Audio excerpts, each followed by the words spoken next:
actually inside's nice, isn't it? Are you feeling? Yeah. Inside's nice, isn't it? Look at that. Look how straight and tidy them seats are. They're nice, aren't they? Dashboard's all good. Carpets look good. Stood a bit, this car, isn't it? She's hung around a fair bit, this car. It's a shame that. I bet they ain't done a great deal of work. You know, it's shown a fair few miles on it by the looks of it. But just gives you the impression it's hung around, you know. But solid, isn't it? Yeah, it looks to be. I don't know too much about these little 80 Quattros. I would imagine they must be quite sought after. We didn't do so well with the 80 versions. You know, 100s and that done well, but the 80s didn't seem to do quite so well in their day. I don't know quite why. A little bit like a VW Polo on steroids, you know. A little bit plain, a little bit boxy. I think there's enough roundness to them, you know, like the later Audi 100s, well, even the early ones were nice and rounded and that. They were very square, very razorable, so they didn't seem to do so well, but I bet there'll be a following for that. But you're going to have to paint it, lads, I'm afraid. The lacquer's peeling off anyway, so you're going to have to paint it, but I just get the distinct impression that it's hung around a bit. You know, a little bit of starring in the paintwork, isn't there? It's just fair indication that it hasn't been used much and it's been parked up, and probably not very well. But the interior's lovely. I can't get over how nice the interior is. Well, you can't expect any better, can you? You know that. You really can't. On a, I don't know what it is, a 20-year-old Audi, a little bit more, I suppose, 25-year-old Audi, you can't expect any better interior than that. In fact, you couldn't expect any better interior on a 5-year-old car, really. I mean, that is really good. So, I do rate that. But I know very little about the 80s. I know they shift on a bit, they're a nippy car. I can see them sort of growing into XR3s, can't you? Yeah. Maybe they already have. Maybe they've sort of sneaked under the radar a bit and we don't know it. You know, it might surprise you just what that car makes. There's going to be some real good bidders on this car. There'll be a strong following for this car, but I don't think we're aware of it. You know, dark horse, this car. I think we ought to watch this car at auction, just see what happens to it and see what interest it causes. Because I firmly believe this car's going to surprise you.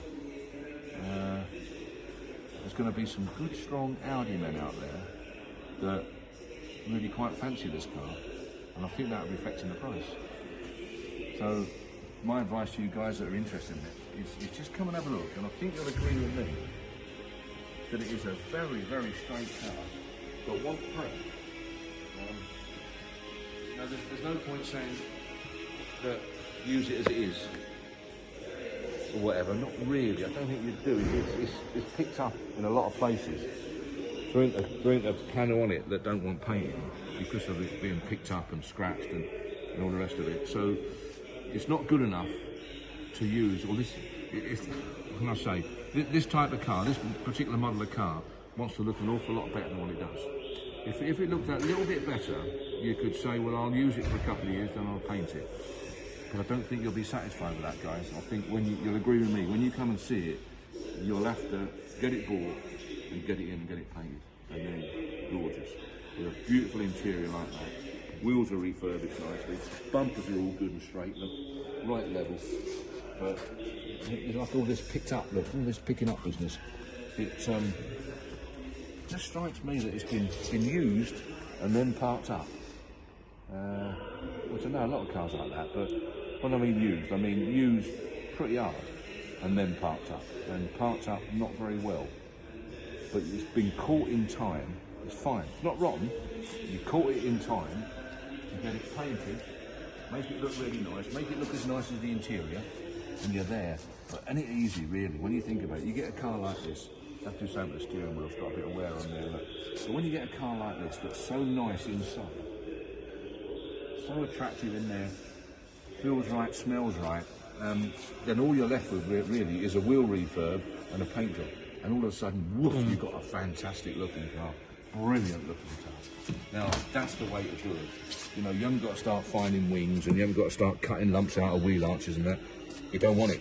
It's just a straightforward paint job.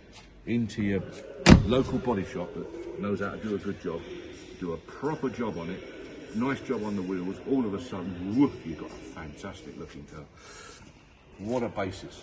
Brilliant basis. That's what I'm trying to say. This is the basis that we'd buy as a company 25, 30 years ago. We'd buy this car because I can see what one's doing.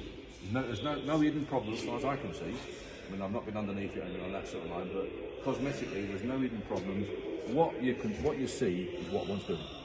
Dead easy, isn't it? Paint job, 3 grand, 4 grand. All of a sudden, then you've got a blooming nice car. Lovely. Got the makings, that car. Definitely got the makings.